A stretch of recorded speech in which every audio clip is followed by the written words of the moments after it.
First of all, I want to welcome you all, to thank you for spending your Friday evening with us, for what is sure to be a fascinating discussion with our esteemed guest, Dr. Píter Diamandis. Peter, I want to introduce you to our museum friends. Peter is a leading entrepreneur in health tech, space, and longevity, a best-selling author and visionary. Peter pioneers healthcare innovations to extend human health span by 10 plus years, if I'm correct, maybe more. That's a minimum. That's a minimum, that's okay. Correct me, because I haven't been up to your latest innovations. He is the founder of XPRIZE and Fountain Life, for which he will tell us more later, in a few minutes. For those of you who are here for the first time, mostly Peter's friends and relatives, just a few words to introduce the Museum of Cycladic Art. It houses one of the most important and complete collections of cycladic art in the world, a civilization that flourished in the islands of the Aegean Sea 5,000 years ago, and its most emblematic creations were the female marble figurines, which influenced important 20th and 21st century artists such as Modigliani, Brancusi, Giacometti, Picasso, and others. It's a private museum. We receive no funds from the state, and we rely on our members, sponsors, donors, and for this, I thank those of you who are here tonight. The museum is famous for its innovative archaeological exhibitions, like the one I will present to you in a moment, and has a link to our conversation tonight. It is also the first archaeological museum in Greece to present an annual program of modern and contemporary art in dialogue with ancient art. Our discussion today is related to the theme of human health that the museum has explored in depth with its 2015 exhibition, Hygeia, Υγεία, Health, Illness, and Treatment. This exhibition investigated the evolution of the concepts of health and medicine over more than 1,000 years. Some of the most important principles about how we approach health and innovation today are the result of the work of philosophers and physicians in ancient Greece and Rome, from Homer to Galen. The quest for better health through the understanding of the human body and the effect that the environment exerts upon us has been a central concern, even an obsession, since the beginning of civilization. Throughout history, without the gift of health, no expectations, dreams, or hopes are realized. Here are some famous quotes the ancient Greeks used about this concept.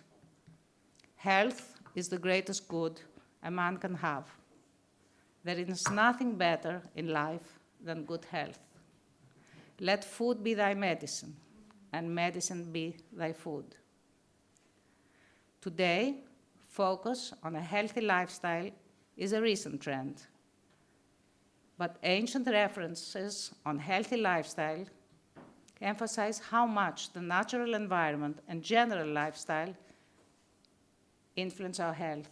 For example, the study of these clay tablets, here on the right, there, from various Mycenaean palaces, allow us to identify various aromatic plants like fennel, cumin, celery, cardamom, coriander, spearmint, and others that were already known to have therapeutic qualities back then. Exercising, taking antioxidants and supplements from herbs and fruits is an evolution of our time, but the ancient Greeks had an even healthier lifestyle. Hippocrates, the father of scientific medicine, in the 5th century BC, was the first homeopath. Today we would call him a holistic or functional doctor. He used the terms diet to describe an entire philosophy based on a healthy way of living. Physicians who followed his teaching and philosophy emphasized the importance of diet in maintaining health as well as treating disease. The word diet was not limited strictly to food, as it is nowadays. It expressed a broader concept of life, which also encompassed, and always in moderation, metron ariston, drink, physical exercise, baths, massages, sleep, sexuality, and the person's habits and the way of life. It is worth pointing out that the ancient Greek verb dietome, from which comes the word diet, means to live in a specific way.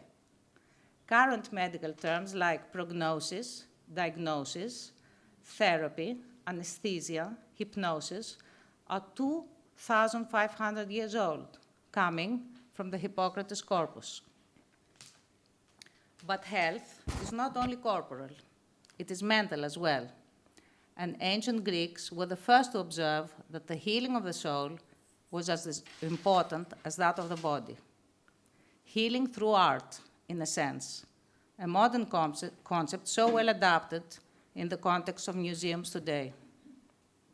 Plato and Aristotle even explored the role of music in offering what they call catharsis, the purgation of emotions, emotions that today we could call anxiety and stress.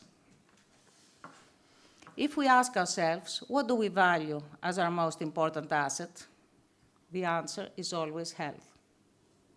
Peter, you have mentioned that aging is a disease that can be treated. What do you personally do in order to achieve this and increase your lifespan?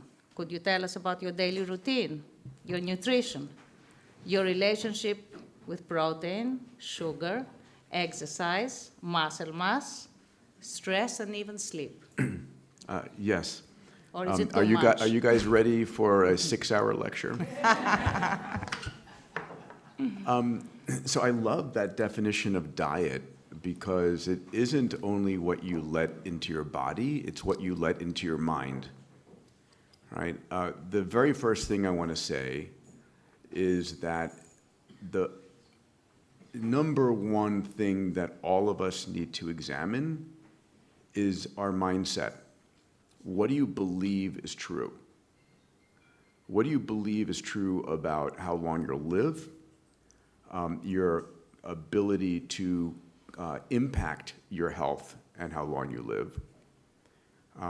Because a lot of us, if you don't believe that you're able to actually impact your lifespan, your health span, then you're unlikely to do things that would impact that.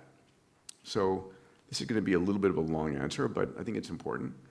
The first thing to know is that genetics only account for somewhere between 7 to 30% of your prospective lifespan and health span, which means control of your health and your life is 70% at a minimum within your control.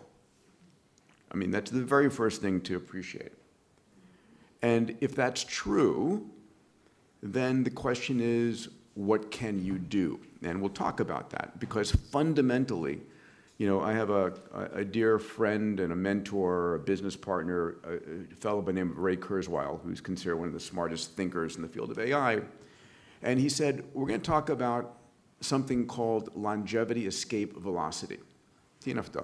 Longevity escape velocity is today, for every year that you're alive, science is extending your lifespan for about 1/4 to 1/3 of a year. And these are just progress in diagnostics and progress in therapeutics. But the speed at which health technologies are accelerating means there's going to be a point that for every year that you're alive, science is extending your life for more than a year. And that idea is called longevity escape velocity. The question is, when is that going to happen?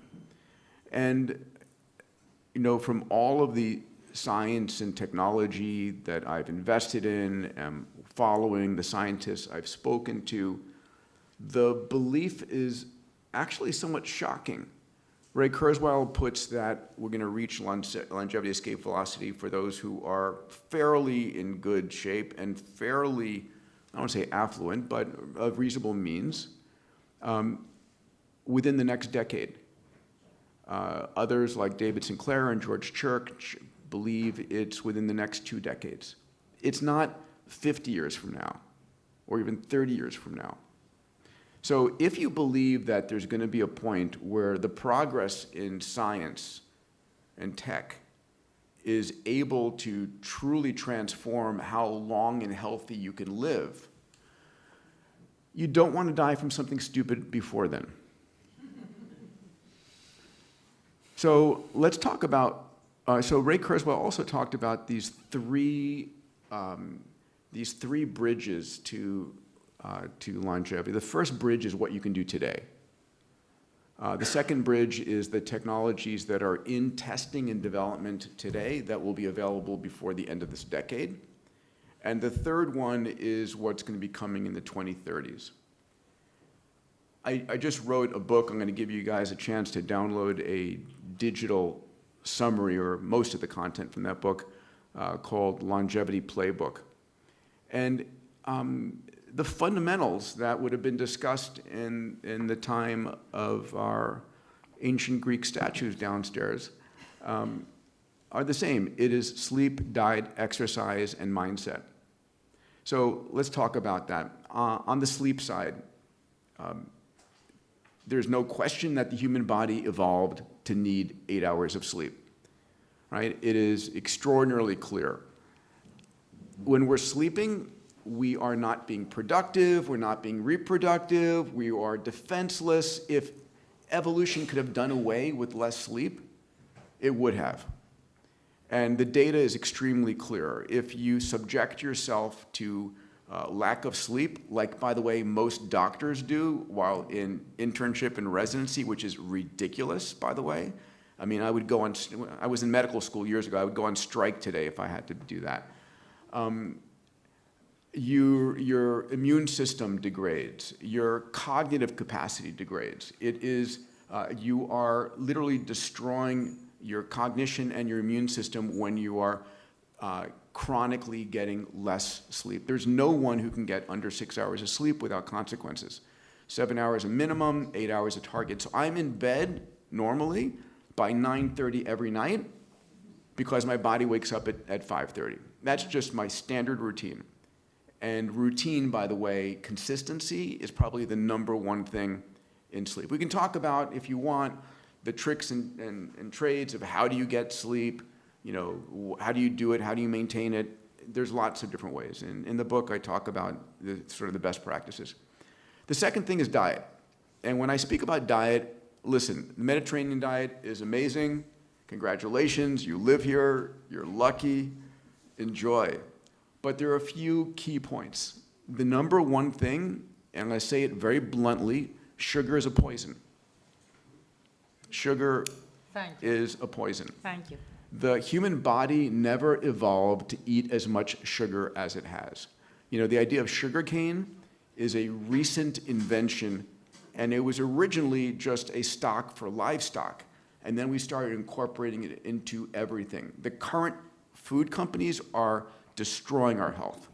I just want to be super blunt about that. So you find that sugar is a neurotoxin, a cardiotoxin. It glycosylates, coats proteins. So at Fountain Life, we're going to be publishing some research that we recently did where we correlated heart disease with a number of different elements. We looked at LDL, right? Low density lipoprotein, bad cholesterol. We looked at HDL, you know, total triglycerides, all kinds of things. The #1 thing that correlates with heart disease is hemoglobin A1C, which is your average blood sugar. It just is. So I have trained myself to minimize or eliminate high glycemic carbohydrates and sugar from my diet. Listen, if you're young and your energy is high and you're going, that's fine. But, you know, I'm 63 now, and I'm in the best shape I've been. And for me, It's like sugar is the devil. I don't take it in. You know, listen, my dad's favorite saying was "Ban metronidiston," right? Everything in moderation. And so, yes, I'll have a few pieces of dark chocolate, you know, at the end of a dessert. That's my sort of guilty pleasure, if you would. The second thing on Chocolate. Only dark chocolate, yes, yes, dark chocolate. So again, this is me, and this is based upon the work that I've done. I'm high in plants, right? Whole plants. So I zero processed food. It's, again, you have to understand, what's the job of the food industry? It's to sell you stuff. It's to sell you stuff that you buy over and over and over again that tastes salty and sweet and is cheap to make. That's just it. That's their job. It's like, what's the job of the news media? To deliver your eyeballs to their advertisers. And as a result, they feed us 10 times more negative news than positive news. So I was tweeting last night, be careful what you put into your body and your mind, right? We can talk more about that if you want. So the big ideas here are minimize sugar, whole plants, nothing new. Greek, you know, I do take 150 grams of protein to maintain muscle mass. Last year, I focused on adding, what's the equivalent, you know, 4 or 5 kilograms of muscle mass by taking a lot of protein, creatine, working out every day, right? Then if you had to choose one thing to increase your health, it is exercise. Exercise is the #1 pro-longevity, pro-health treatment. It just fundamentally is. And so even if it's just getting out for a walk after dinner every day, or getting in onto a bicycle, or doing some resistive treatment, the numbers are crystal clear. Now, there's other stuff coming I can talk about, which is in sort of the bridge to longevity. But today, exercise is that. All right, we talked about sleep, diet, exercise. So in exercise, for me, it's resistive training. I was in the gym this morning. You know, it's weightlifting. It's really sort of stimulating your muscles for growth. Your muscles are incredible capacity for blood and stem cells and all kinds of things. But the other thing is what's called high interval training. It's to stimulate your mitochondria, your power plants. And as you get older, they fall off. Here's another important point. I hate to say this, but evolution designed us to live till age 30 and then die. This is the fundamental truth. So 200,000 years ago, you would become pregnant at age 12 or 13 before birth control. By the time you were 26, 27, 28, you were a grandparent. And before food was abundant, like it is today, there's food and calories everywhere. When food was scarce and irregular, the worst thing you could do was stay alive and steal food from your grandchildren's mouths, right? Because our mission was simply to perpetuate the species. It makes complete logical sense. And so after the age of 30, you're in a slow and steady decline. Our hormonal levels decline, our stem cell populations decline, our muscle mass declines. It doesn't mean that you just give up and die. It means that you need to, you know, fight and revitalize yourself. And there's a lot of science on how to do this. All right, 2 more areas of what I do today. The 4th area is mindset. And you'd be amazed how powerful mindset is on your health and longevity. There was a study done of 69,000 women and 1,500 guys. One of the few studies of more women than guys. Most all medical studies, unfortunately, through history have all been men because it's inconvenient to have women with menses and periods in their studies, which finally has changed, but that's a long story. In this study of 69,000, call it 70,000 people, they discovered that optimists live 15% longer than pessimists. Your mindset, how you see the future, how excited you are, what you think is possible, right? That's amazing. Last one, and we'll talk about this later, but I put it in the category of don't die from something stupid. If I were to ask you all today, how many of you are absolutely sure that you have nothing going on inside your body you should be concerned about? Right? If you're honest, very few of us really know. Your body is incredibly good at hiding disease. You don't have any symptoms in 70% of the cases before you have a heart attack. Nothing. No shortness of breath, no pain, nothing. In fact, you can have a clear calcium score, because calcium scores don't matter. It's soft plaque, not calcified plaque. And so I have had friends who died in their sleep from a heart attack. And young, healthy, you start developing heart disease in your 30s.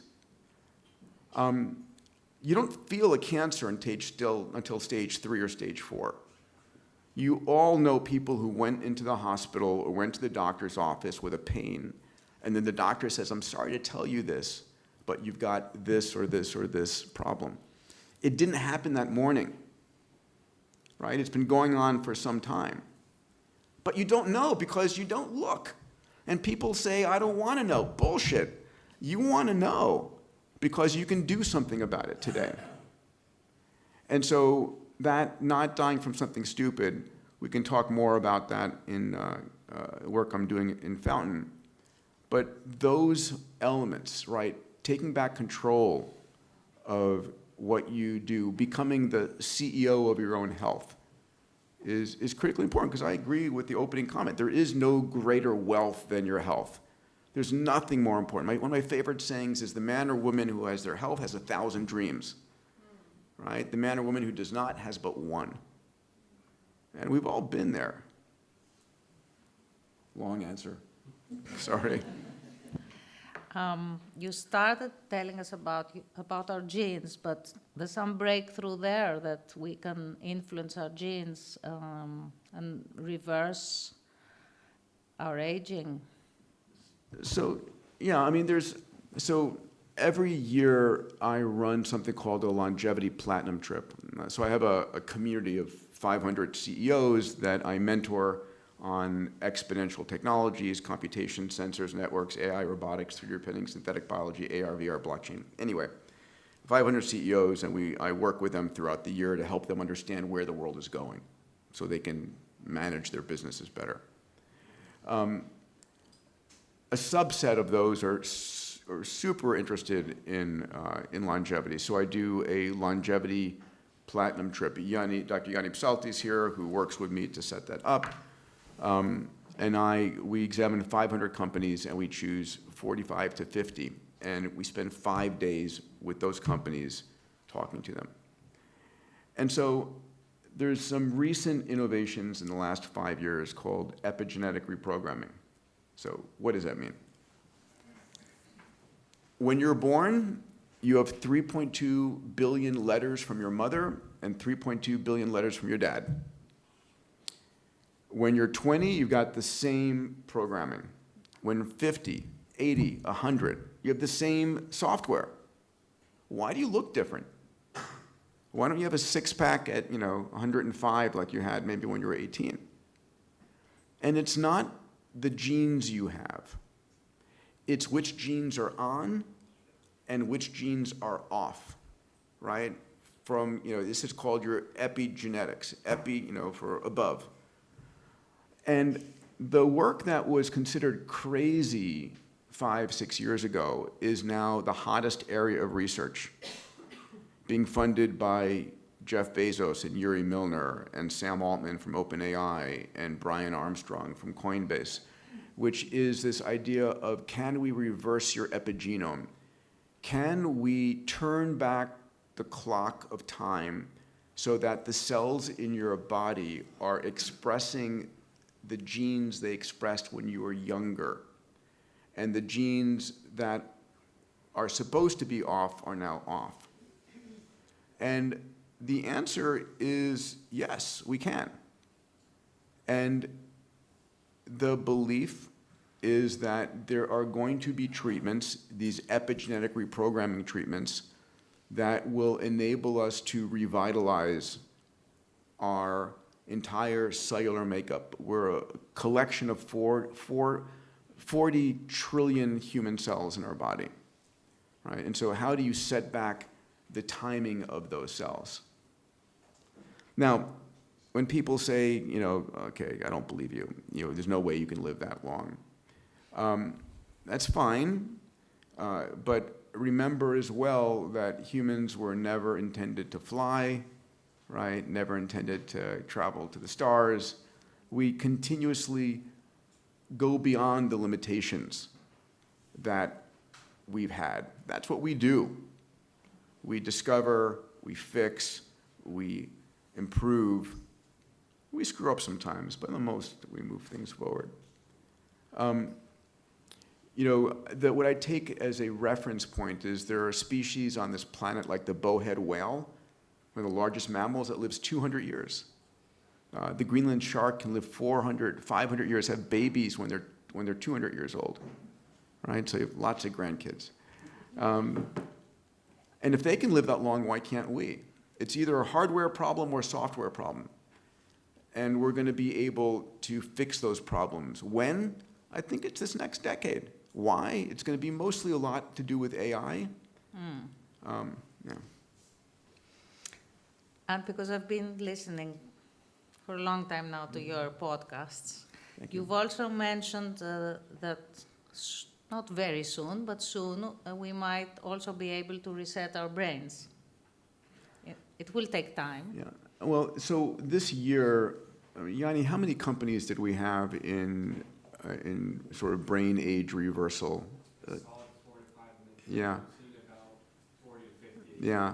There's a lot of companies working on how do you reset lost memories? How do you revitalize the brain? No one wants to be 100 and brainless in a wheelchair, right? We want our cognition. We want to be sharp. And again, there are a significant percentage of centenarians and supercentenarians who are cognitively sharp. You know, my uncle is one of those. And others who just don't make it. They lose their memories, their cognition, they undergo some level of dementia. Why? It's not a random roll of the dice. There is a reason. And when there's a reason, there's a way of discovering why, and there's a way of fixing it. And the tools that we have now to understand and fix are massive, right? I can go into them in detail if you want, but it's safe to say that this marketplace of health and longevity is a multi-trillion-dollar market, right? I'm in front of some of the wealthiest audiences on the planet, and venture funds, family offices.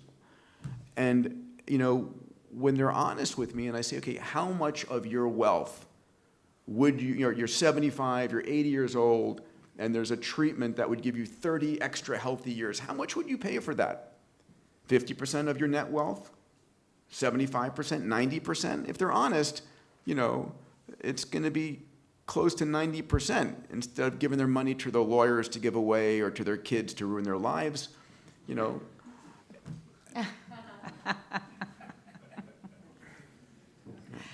And AI? AI. In promoting our longevity? The biggest revolution right now, and the reason we're seeing this massive escalation is AI, without question. So I have two venture funds. One is called Bold. The recent version is called Bold Longevity Growth, and we're investing a little over $600 million into biotech and health longevity tech. The other one is called Exponential Ventures. It's about $500 million in AI. I think AI is going to impact every aspect of our lives. I'm sure you understand that, how we raise our kids, how we run our companies, how we run our governments, everything. Fundamentally, not in 10 years, not even in 5 years. In the next, year to 5 years, we're going to see massive change. We just saw, OpenAI's O1 system, which came in at an IQ of 120. We're going to see within the next year, AI is coming in at an IQ of 150. And so And this technology is like free. I mean, I would never imagine the most powerful technologies in the world are effectively free, $20 a month. Okay, give me a break. And so AI is, so you have 40 trillion cells going on in your body. Every cell is doing about 1 billion to 2 billion chemical reactions per second. There's no way a human physician or scientist can understand what's going on. But AI can. And so we're beginning to model what is going on. Yeah, the perfect example, if I could, is the work that was done at DeepMind, which is Google's AI team. A few years ago, when I was in medical school, the supercomputing problem, the most difficult problem in the world from the medical sciences was if I give you an amino acid sequence, which is the backbone of a protein, coming out of a ribosome, it always folds in the same way to make a protein. And proteins are the structure, they're the functioning parts of our bodies. And so being able to predict how an amino acid sequence would fold because of the electrostatic chemical forces on it was one of the most difficult supercomputing problems. It was always 50 years away. Well, DeepMind created something called AlphaFold, which solved it instantly, right, within a single atomic radius. Then they created AlphaFold 3 that's able to show you how any of the chemicals of life interact, a protein, a nucleic acid, a sugar, how they bind and what they do. And now we can use AI to design the perfect protein as a drug. You know how they produce drugs in the old days? You go to the Amazon, you get bags of dirt, you chop down plants, you crush them up, you see what chemicals are inside, and then you try them and see if anything works. That's crazy. And now what we do is we say, okay, we need a protein that's going to fit this active site. And then you show it, and then the AI designs it, and then you make it. It's just exploding onto the scene. And so AI is the fundamental reason. Then there's genome sequencing, right? So the first human genome took about $3 billion to sequence. The next one took $100 million. Today it's down to $200. Today, you can sequence the genome of a single cell, right? Single cell genome sequencing. Anyway, there's just amazing stuff coming. So it's going to be more affordable as time goes by. Oh yeah, all of these things demonetize and democratize. The treatments for longevity will, I think, fundamentally be fairly cheap. Why? Because all 8 billion of us have the same genetics, we're all the same humans. If something is created that works for me in Athens, it's going to work for someone in Mozambique and someone in Kenya. And we have examples of creating something that is a gene therapy at scale. It was called the mRNA vaccines. They are gene therapies. They would deliver nucleic acid in a microlipid particle into the cell and impact it. This is likely the kind of mechanism that will be used. And when you make it at the level of billions, it costs $2. Okay. And do you want to tell us about your 101 million health span X Yeah, prize? sure. So I'm very proud. One of the organizations I started 30 years ago, hard for me to believe, is the X Prize Foundation. And so I read that Lindbergh in 1927 flew from New York to Paris to win a prize, a $25,000 prize. I was like, oh my God, that's amazing. The guy who funded the prize didn't pay any of the losers. He only paid Lindbergh after he pulled it off. I was like, how efficient is that? That's amazing. And so I was a space cadet growing up, right? And I wanted to create the private spaceflight industry. So I came up with the idea of a $10 million prize for the first team who could build a spaceship, carrying 3 of you up 100 kilometers, come back, land, and within 2 weeks do it again. That was the X Prize. And it worked. We had 26 teams spent $100 million to win the $10 million prize. They're all optimists. I was able to recruit Larry Page and Elon Musk and James Cameron onto my board, and then we started saying, what other problems should we launch? And so in 30 years, we've launched 30 prizes, about $600 million. Sony Mordecai is one of my innovation board members and advisors here. And we launched our largest prize last November. I raised $141 million for a health span prize. And so to win this prize, we launched it in Saudi Arabia, where about half the money came out of. The rest were a group of individuals. This prize, you have to turn back the functional loss by a minimum of 10 years, a goal of 20 years in cognition, immune, and muscle. So this is in individuals aged 65 to 85 with a treatment of 1 year or less. We need to make your muscular abilities, your cognitive abilities, your immune abilities. Immune means fighting cancer and infectious disease. We have to turn back the clock, 20 years. That's the goal. So we have 440 teams entered that competition so far. Right? And so for me, my venture fund, this X Prize, my advisory, I try and bring all of those technologies into Fountain Life to be the most advanced in delivering these to the public. Okay, so you want to say anything else about the Fountain Life centers? Yeah, sure. I'll say something because one of my goals is that we bring those to Greece. Huh.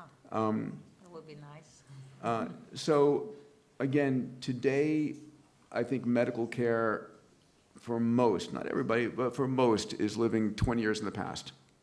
If you go to your doctor, they'll listen to your lungs, they hit your knee, it's like, again, you've got 40 trillion cells, 1 billion plus calculations or chemical reactions per second. Do you really know what's going on? So what we built, and this was a company I built with Tony Robbins, Mark Benioff, Bill Kapp. I serve as the executive chairman of it. I wanted a place that was the most advanced diagnostics in the planet and the most advanced therapeutics. Diagnostics tell you, when you come through the program, I'm answering 2 questions. Is there anything going on inside your body right now that you need to know about? Right? And again, the question is, do you know? The second question is, what is likely to happen to you, and how do we prevent it? Because it's pretty predictable. So on the first question, here's our numbers. The first 5,000 members coming through the program, 2%, right? We have 100 people in the audience. 2 of you have a cancer that you don't know about. 2.5% have an aneurysm they don't know about. And 14.4% have cardiovascular disease, neurodegenerative disease, metabolic disease, one of those that you have to take action on. And again, the answer is because we don't look. And you can know. And now you can do something about almost everything. You can at least slow it, if not stop it, and reverse it. And so I go every year for a Fountain Life upload. We call it upload. We generate. Why is it upload? Because we're taking the data and putting it up into the cloud. And that's where our AI systems analyze it. That's where our physicians get access to it, coordinate it, and then present it to you in a very understandable fashion. You get your app that has all your data, and where you can actually, as an AI, you can search it and tell me about how my sugar levels are doing and how does it correlate with and so forth. It's giving you power in your hands. So it's about a 4.5, 5 hour upload. And then we know what's going on. So I've been doing this for 6, 7 years now. And eventually I'm going to find something. And I'm going to say, fantastic, I found it at the beginning.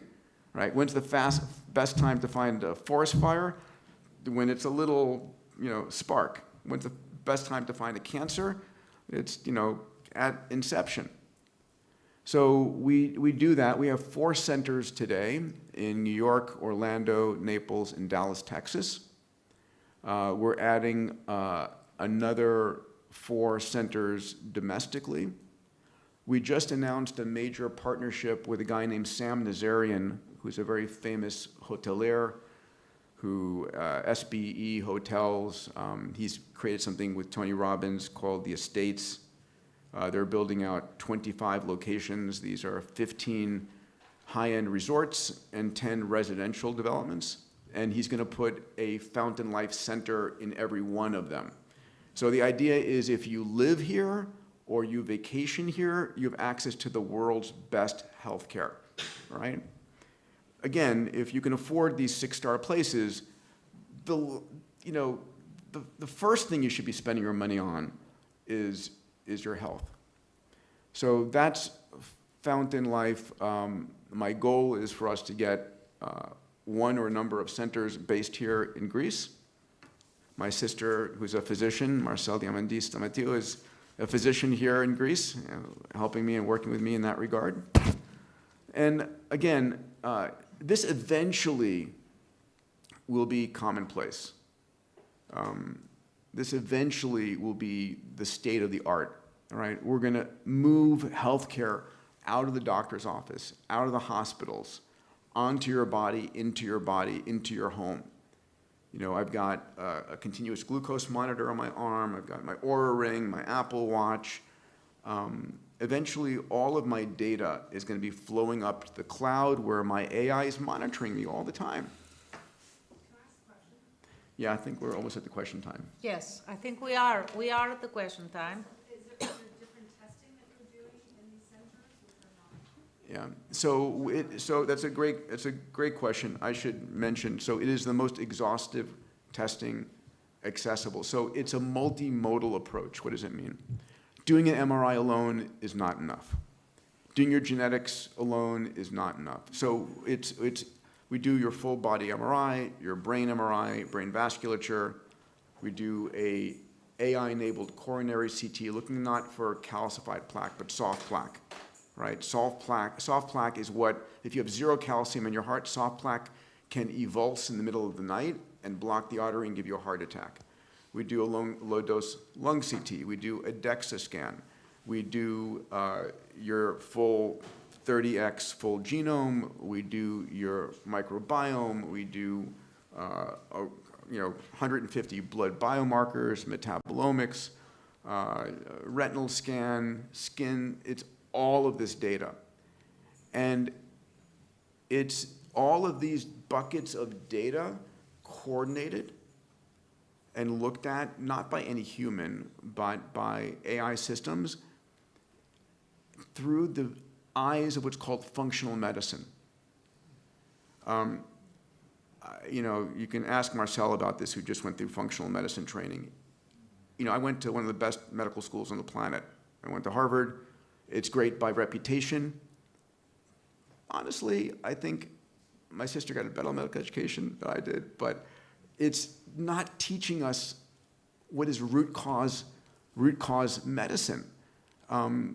We learn about organ systems. It's like, what's the reason you have cardiovascular or neurodegenerative disease? What's going on a cellular basis? What's going on in your diet? What's going on in your environment? We do toxin testing. We do food we do all of this data, right? And it is the highest level. It's not cheap. In the U.S., it'll probably be a different pricing in Greece, but in the U.S., it's a $19,500 price tag. But it comes with an entire medical team. It comes with a functional medicine doctor, a nurse, a health coach, a dietitian that's with you throughout the year and repeating the testing. It's for people who want the very best level. We're going to be bringing on a $6,000 level as well. And anyway, so if that hopefully explains a little bit more. Any other question? What? Also, talk about the treatments that So the other side of the equation, do you mind if I? No, I'm please, gonna go just. ahead. I'm just gonna. Έχουμε και That's fine. I can just. I can use this. Okay, whatever. Or if you have. Ναι. Oh, fantastic! Great. So part of it is diagnostics. It's understanding what's going on and what's likely to happen. The other half is I'm constantly searching the world, as my medical team is, for what are the best therapeutics. What are the most advanced new treatments and therapies? I'll share a couple with you. So one of them, again, this comes out of my longevity platinum trip. There's a Dr. Hans Kjærstad, who has a company called Immunis. And what he's done is brilliant. He has gone and characterized what's called the exudate. What are the molecules being pumped out of very young stem cells? IPS, or embryonic stem cells, not from an aborted fetus.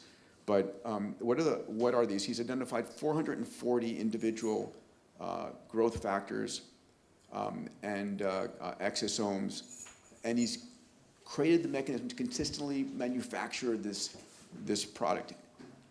In human testing today, he gave it, his original cohort were individuals who had severe osteoarthritis. That means they have pain in their legs and they can't walk. In these people who are effectively bedridden, he saw 6% muscle growth. He saw a 70% reduction in pain. He saw a 30-year renewal in longevity, making them 30 years younger, their immune responses. It was something, a 6-minute walk test, like increased 400%. And so it was amazing. And so we're going to be bringing that in under what's called an IRB, or IND, investigational new drug, and making that available through our members. There's another technology. You know, people always are emailing me all the time, like, my friend has cancer, what do I do? You know, it's one of the saddest stories. There was another company which is part of our fountain ecosystem called Xterra. And what they built, this came out originally out of DARPA in the US, is a blood filtration system. And it's basically the size of a football field of surface area of what's called glycocalyx. And when you put your blood through this, it filters out any metastatic cancer cells. And it also can filter out any of the COVID proteins or COVID spike proteins. But what they've done that's even more interesting is when you filtered out your cancer metastatic cells, they can then go into this filter and pull those cells out, and they take the individual cells that they pulled out and they grow them in what's called nude mice. These are not mice without clothes, these are mice without immune systems. And your human cancer grows inside that mouse, and you make 20, 30, or 40 copies of your living cancer in those mice, and then you test different drugs on the mice to see what works on them, not on you. This stuff blows my mind, right? This is the world we're living into. Stem cells, exosomes. Another thing is our bodies have these things called natural killer cells, our innate immune system. And our natural killer cells are what defend us against cancer, against, we're always developing cancers, by the way. Cancers, your cells normally replicate 40, 50 times the Hayflick limit, and then they should normally just die and make room for new cells. Sometimes they become senile cells, and they generate all these inflammatory factors, or sometimes they become cancers. And your immune system finds it and kills it. But sometimes your immune system gets weakened. Why? Well, there's something called immunoexhaustion. We're fighting CMV or herpes or COVID, and there's only so much your immune system can do, especially as you get older. But there's now technologies for being able to extract your natural killer cells, enhance them, expand them, and give them back to yourself.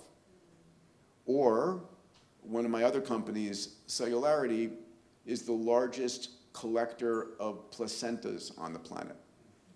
And I think of the placenta as the 3D printer that manufactures the baby.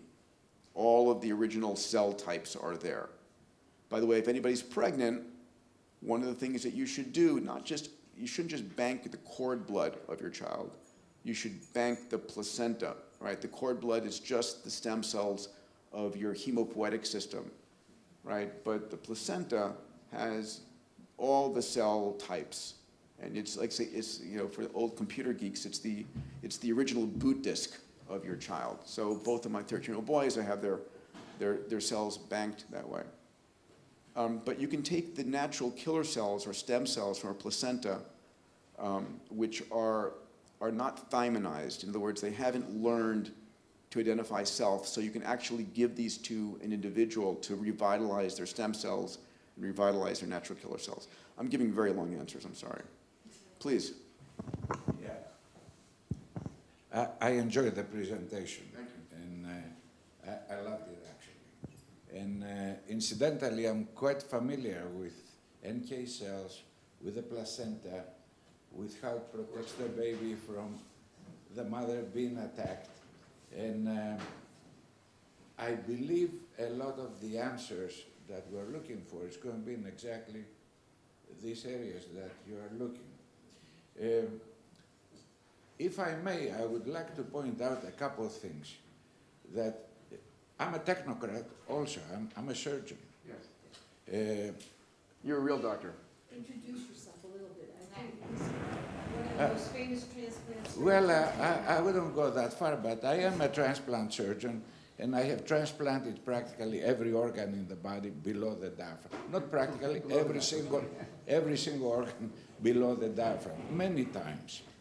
And I think there are a couple of things. I think, speaking about health, and I agree with you 100% about what you said about the nutrition, the exercise, sweating every day to stay healthy.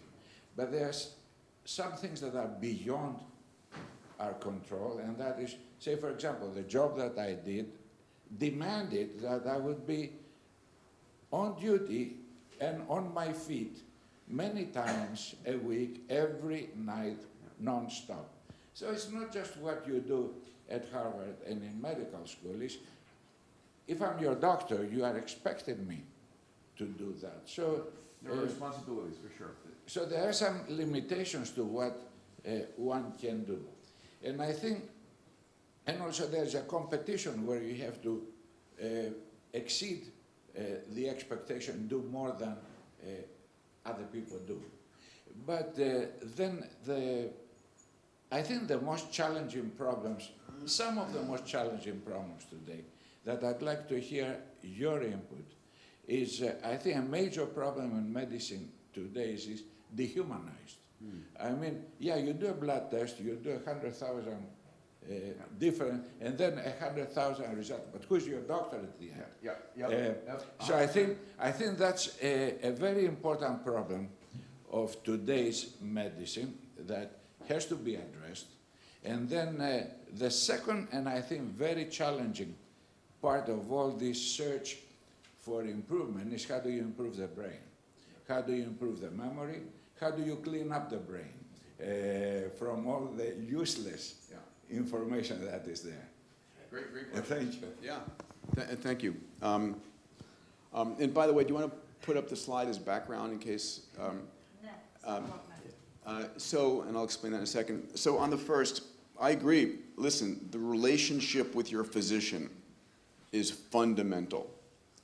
And I put out 2 blogs every week, one on AI, one on longevity. And if you want a digital copy of my longevity book or to get the blogs, that QR code, and then you can learn more about my different organizations as well there. My team will send you information. There's a little checkbox you can check which of the things you're interested in, and the group will get back to you on that. Okay, so one of the things for Fountain, for example, that makes it sticky, that drives renewal, is the relationship with the doctors. I agree, it's dehumanized to just get a whole bunch of data. The relationship with the physicians, the nurse, the health coach, the dietitian is what makes it human, what makes it understandable. Now, I have to say, however, what's coming. In a recent study done out of, I think it was published in the National Academy of Science or in JAMA, it was found that AIs were much more identified to be more compassionate and more patient than human doctors. Why? 2 reasons. They've got all the time in the world for you.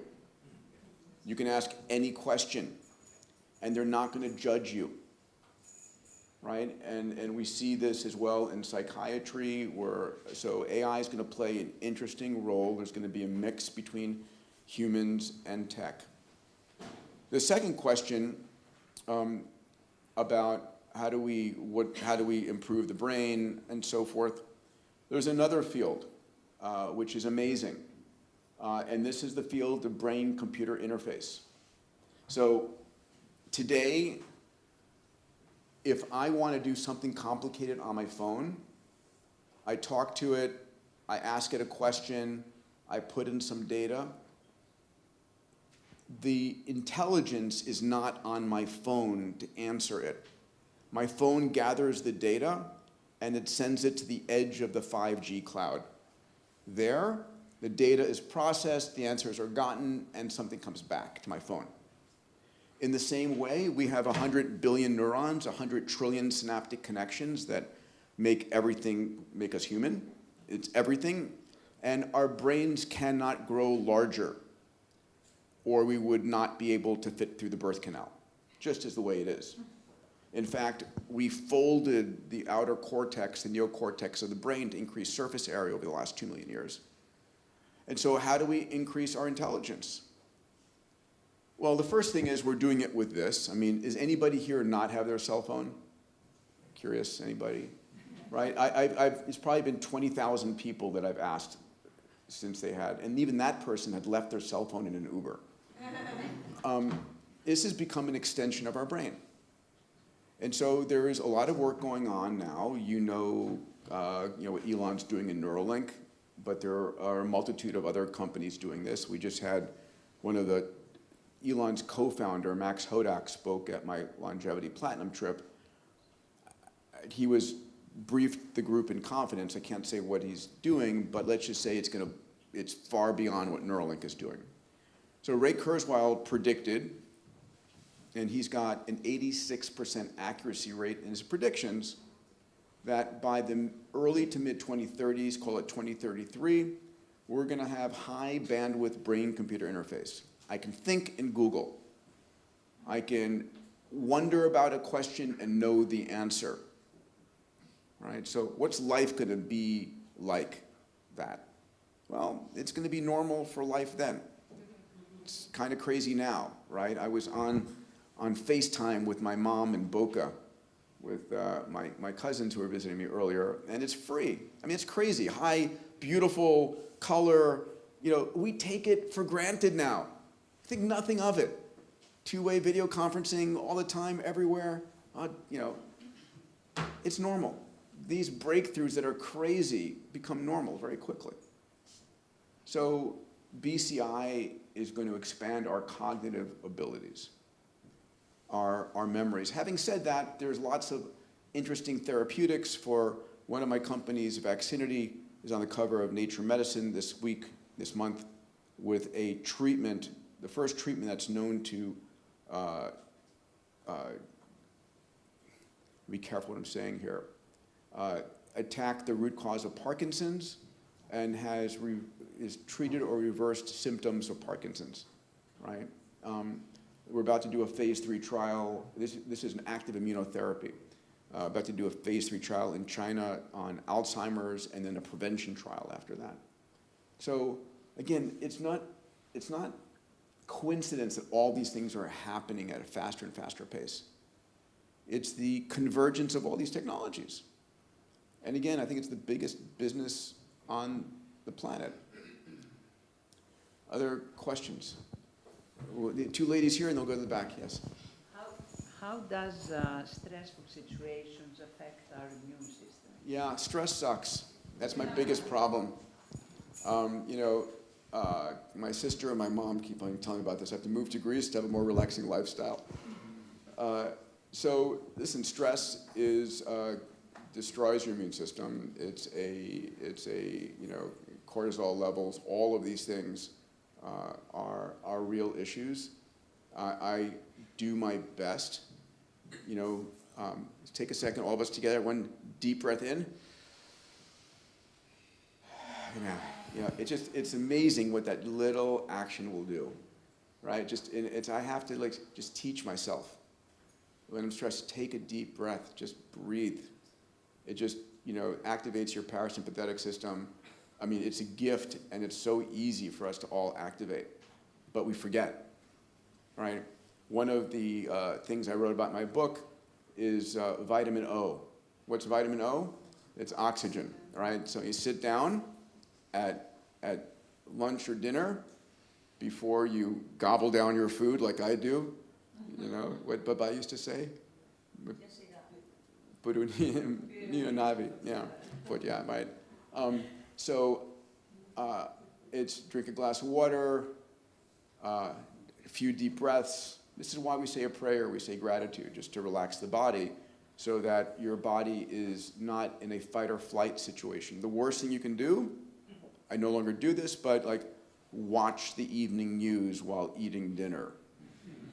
Everybody's getting murdered, there's explosions, it's like the worst thing you can do, right? So how you eat, but stress is an issue. I meditate every morning that I possibly can. Please. Thank you very much. You're welcome. The presentation was indeed very, very interesting. And you half answered my question, which had to do with breathing and things that we have read from 16th century teachers of yoga and Sanskrit, the scriptures where they have particular breathing exercises where they claim that they would give you longevity, and they talk about the longevity, and fight disease and have disease. Yeah. So from the answer that you just gave, I think the two are connected, right? It's reduced stress, and it's your mind over body. So, for sure. And by the way, we've gone long, so if you have to leave, please do. Thank you for coming. Grateful. Thank you. We have a question in the back, and then we'll come over here. Yes, sir. Thank you so much, Peter.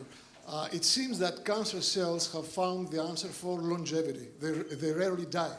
Yeah. So is any of the companies that you are dealing with try to focus in this area of research, if you want, so that they can harness the secrets and let us know how the organism can live more? There's a lot going on there.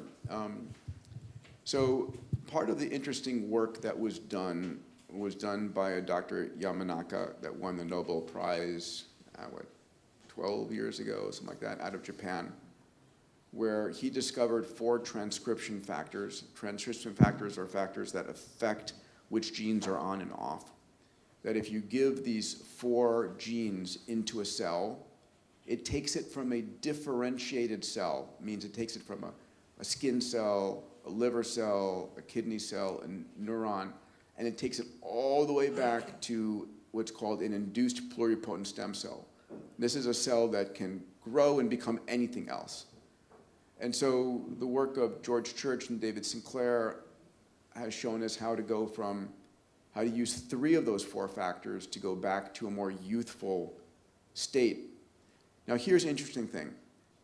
We are alive, we have a baby in our 20s, 30s, maybe early 40s, and that baby starts at 0 age. the ability for us to have that youthful state is in every part of us. What's also been done is we've gone in sheep and other animals where we take the nucleus out of an adult animal and put it into the egg cell, and then you grow that now fertilized cell into a full-grown sheep, and then you take the nucleus out of that. So the nucleus is multiple generations, and you go 30, 40 generations, and every year, every generation, it's fine. The ability for us to maintain our youthful health is there. We just need to discover these things. I'll mention one last thing there, another amazing area of work. How would you all like to have a backup set of organs? So for you to transplant when we're ready. So there's, yeah, there are a dozen companies right now. Martine Rothblatt, who's here in town, who runs United Therapeutics. Dean Kamen, that runs the Advanced Regenerative Manufacturing Institute. These are companies that are doing two different things. One, they're taking a skin cell from you, turning it into one of those induced pluripotent stem cells, growing billions of them, differentiating them into a liver or a kidney. And the cool thing is it has your DNA, because it came from your skin cell. And so you don't need any immunosuppressant when it's transplanted. The other approach that's going on right now is you take a pig, which has the same size organs as we do. You genetically engineer the pig to get rid of the retroviruses and the surface antigens.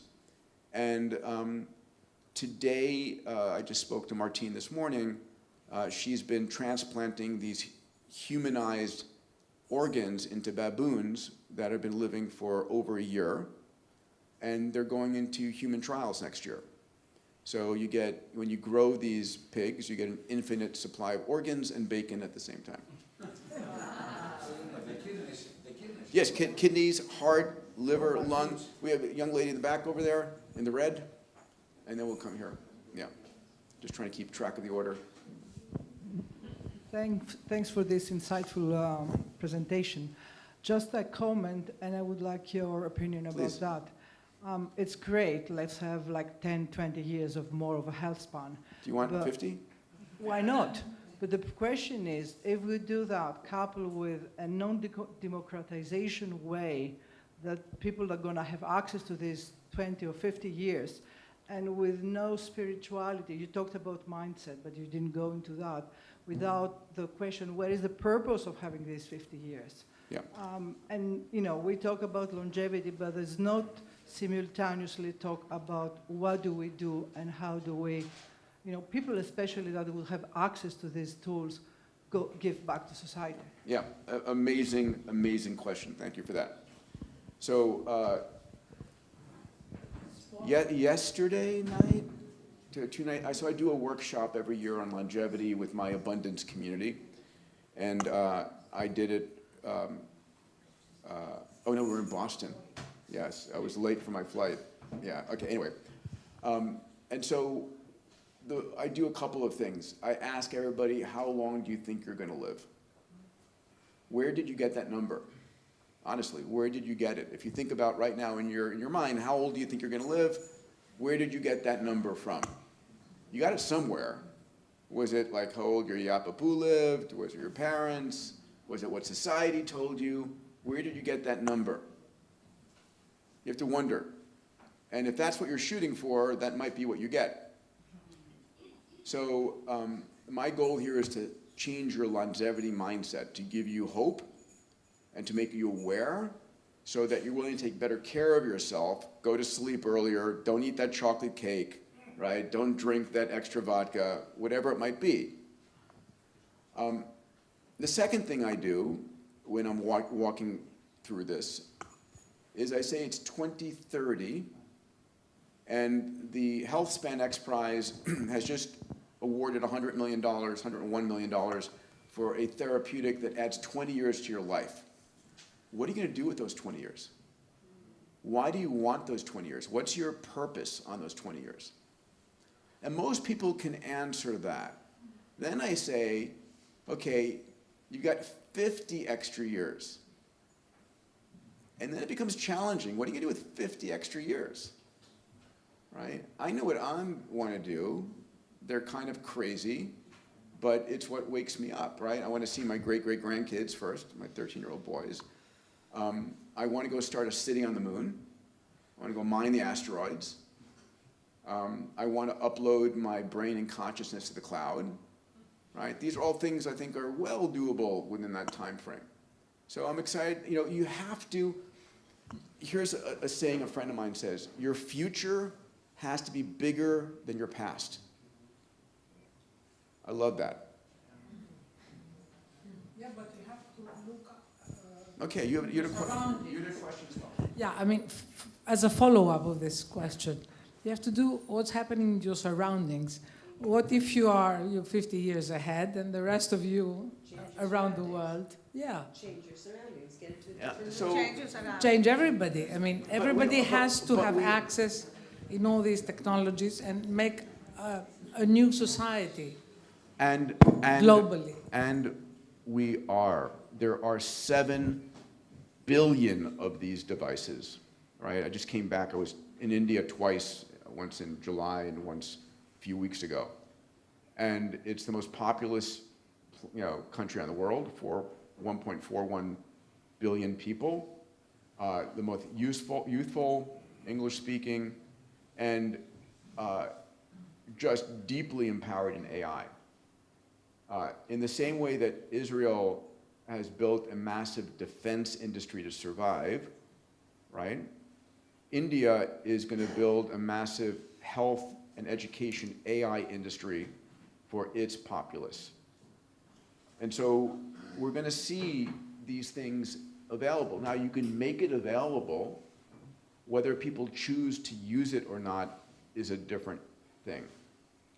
I wrote a whole book called Abundance, the Future is Better Than You Think, where I look at how technology is transforming the world, making access to food, water, energy, healthcare, education, all of these things. And we're all bombarded by negative news all the time. I say the food industry is killing us, our bodies, and the news media is destroying our minds. So what does that mean? If I were to ask you questions like, a whole slew of questions about is the world better off today than it was 20 or 30 years ago? Listen, we've gone from 80% extreme poverty on the planet to about 10% over the last 100 years. Child mortality rates have gone from 45% to 4%. Maternal mortality rates have plummeted.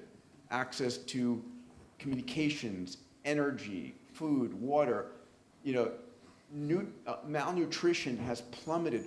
We don't know these things. I have an entire slideshow I'm happy to show you about this. Yes, there are problems on the planet, but for the majority of things, yes, we have obesity. We have the abundance of food. We have mental You have a disorder. climate change. What's that? You have a climate change. We have climate change. I mean, at the cost of climate, we've done all that. All of these things are from abundance, right? But would you rather deal with these problems with the technology today or the technology of 50 years ago? And so I do believe that there is no problem we cannot solve, period, right? It is the passionate and committed human mind that solves this. Entrepreneurs are individuals who find big problems and solve problems. Yeah, please. I'll go as long as you want. You just brought up a very interesting point. Yeah, what's that? The longer we live, Yes. what about the workforce? Are we going to continue to work? If you give us all in the room 20 extra years... I'm hoping to give you 50. Well, I'm thinking about, can you afford to live the way you want? Do you need to work? Can you work? How will this impact another generation in the workforce? You've brought up some wonderful points. Now I hope you can address them because I'm getting nervous. Happily. It's not good for me. So I'm going to address it in 2 ways, one positive and one negative. So the majority of us here love what we do. It is our joy, it is our passion. The majority of the world works to put food on their table, to get insurance for their family. It's not what they dreamed about doing as a kid. We're going to begin to differentiate work for joy and work for survival. There's an Indian guru who I had the pleasure of knowing and being on stage with, a guy named Sadhguru. And Sadhguru said something that rocked me. He goes, technology is the means by which humanity takes a vacation from survival. For all of human history, we're a blip right now in this last century of technology, last century of 30 years of technology. For all of human history, we just did whatever we could to survive. Where am I going to get food for my kids in the morning? Right? Where am I going to get shelter? My partner is sick. My new baby just died at childbirth. That was humanity. We forget how extraordinary we have life today. We just forget about it. I mean, honestly, it's incredible, the world we're living in.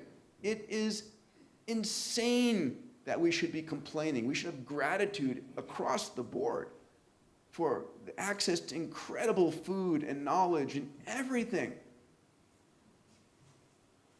And so we're going to have AI and robotics that will give us what I call technological socialism. What does that mean?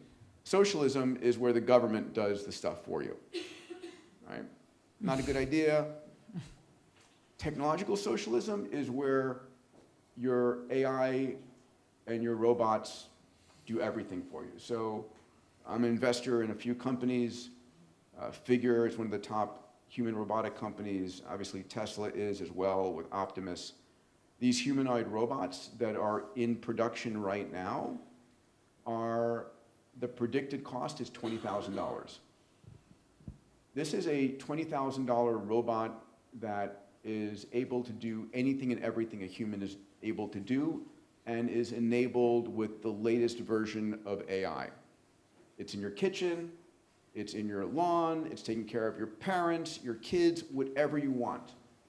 How much does it cost? $100 a month, $200 a month. Now, this is the way that, you haven't asked me about overpopulation. I hope you all understand that overpopulation is not an issue.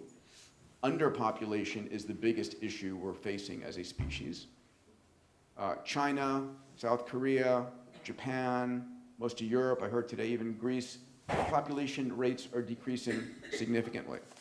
So what happens when you have elderly parents in China and it was a one-child policy and half the parents don't have a child? Well, this is where AI and robotics are going to come in, right? We're going to have, in Fountain, one of the ideas we talk about is I know your genetics, I know your blood biochemistries, I'm going to make sure that the food you're being fed is the perfect food for you. Because it's different for everybody, right? So we're going to connect the entire food experience, the environment experience, all of that to maximize your health, right? If you're stressed, and I know that, maybe the music changes. Maybe the entertainment changes. And the universe, the environment is conforming itself to your needs. Are people going to continue to work? I hope so. I think purpose is one of the most important things we have. My biggest concern, so I have 3 books in production now. My 3rd one is called Age of Abundance.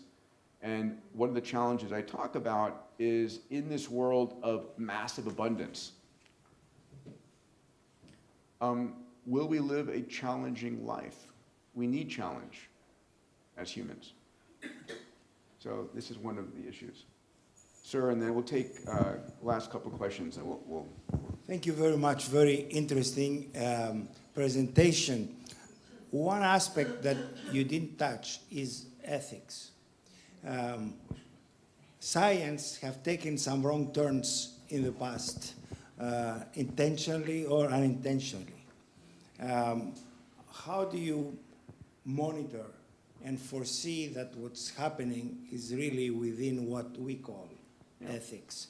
And the second question, you used the word socialism, not me, but yes, all these... I said technological socialism. Right. But all these expenses, are the governments ready to pay so that their citizens are covered all by the same health care, or it's going to be... Great questions. Let me take them in reverse order. Thank you. The first is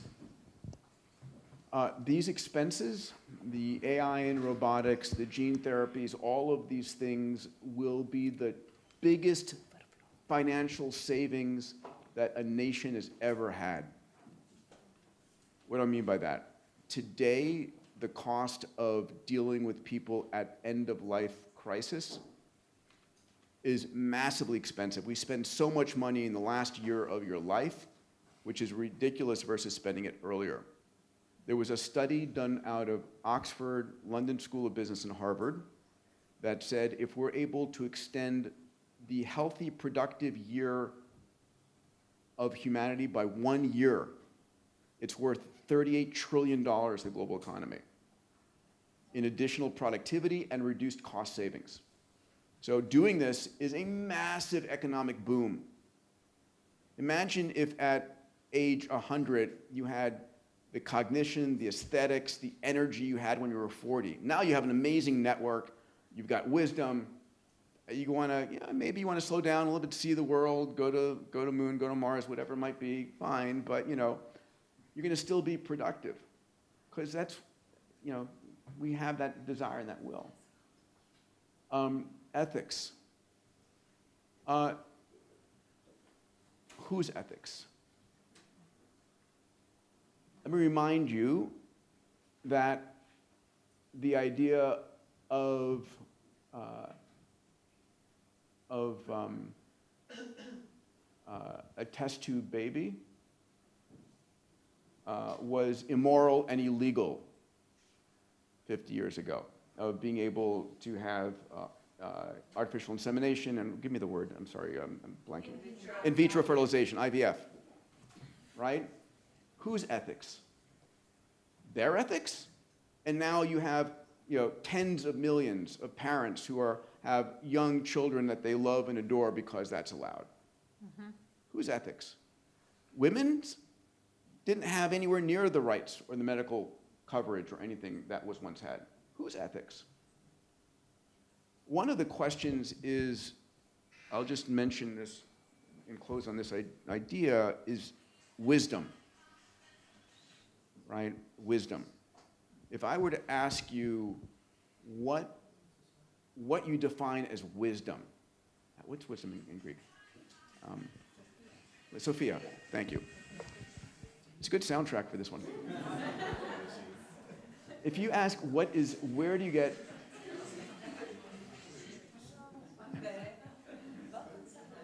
If you were to ask, I think wisdom is important for us to develop. And I think out of wisdom comes ethics and morals. And so how do we increase, Sophia, how do we increase wisdom? So if you were to ask me what makes someone wise, it's experience, right? Or we go to village elders because they've had a lot of experience. They've seen a lot of things. If you go down this road, you're screwed. You go down this road, you have a good chance of making it. That's wisdom. Mm-hmm. It's experience. Well, what's coming is AI models that are able to model complex human behaviors and systems and create billions of versions. And say, out of the billions of versions of what was done, this is the best path forward.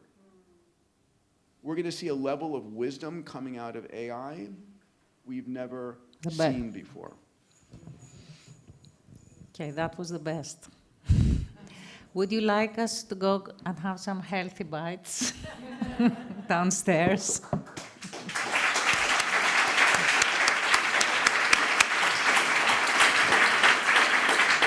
Thank you so much.